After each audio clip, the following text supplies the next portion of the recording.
Au Bénin, nous sommes partis, nous sommes arrivés à Cotonou. 42 km à Ouida. Oui, oui. Ah oui? Oui. À Ouida, le temple, je préfère taire le nom, vous connaissez le temple du... Vaudou. Le temple du Python. Des pitons, oui. On arrive là-bas, tout et tout. Le monsieur qui nous reçoit dans un bureau d'abord.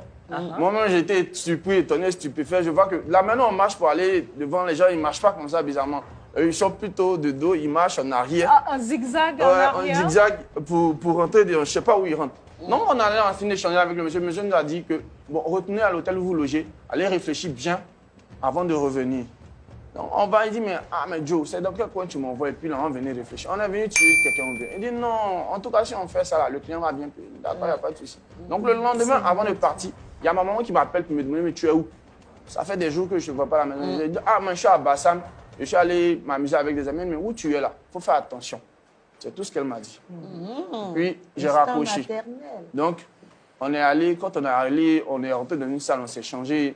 On avait attaché des pagnes en tissu, là.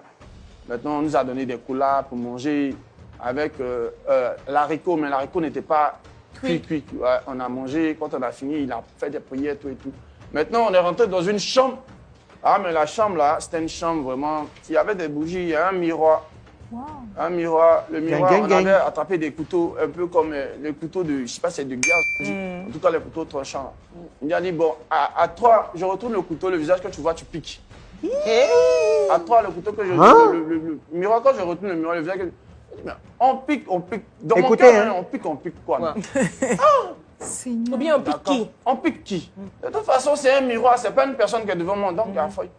Donc, c'est moi, je suis passé le premier. Parce que moi-même, mon ami, il était juste à côté. Je ne sais pas si lui, il avait l'habitude de faire ça. Bon, on est allés ensemble. Donc, maintenant, ils ont retenu le miroir. Et c'est là que tout a commencé, le déclic. Et jeter le couteau carrément.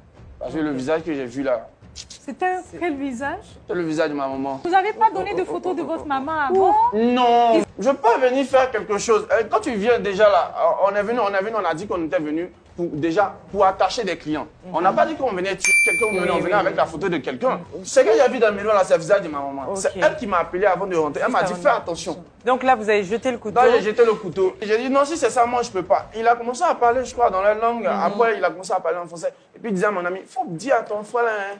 Faut lui dire, hein, s'il est sorti là, moi, je n'ai pas cherché à comprendre. Hein. Je suis sorti direct. C'est à partir de là, quand je suis arrivé net, je suis reparti. J'ai laissé mon ami là-bas. Moi, je suis reparti à l'hôtel. J'ai pris mes effets et j'ai pris l'argent qui était dans le tiroir parce qu'on était allé avec. Il a pris une somme. Et bon, je ne connais personne dans la ville. Oui. Voilà, donc je sors. Il y a des églises un peu... bon, les églises, si c'est évangélique, je vais dire, petite église là. Donc, je suis rentré là-bas. Et puis,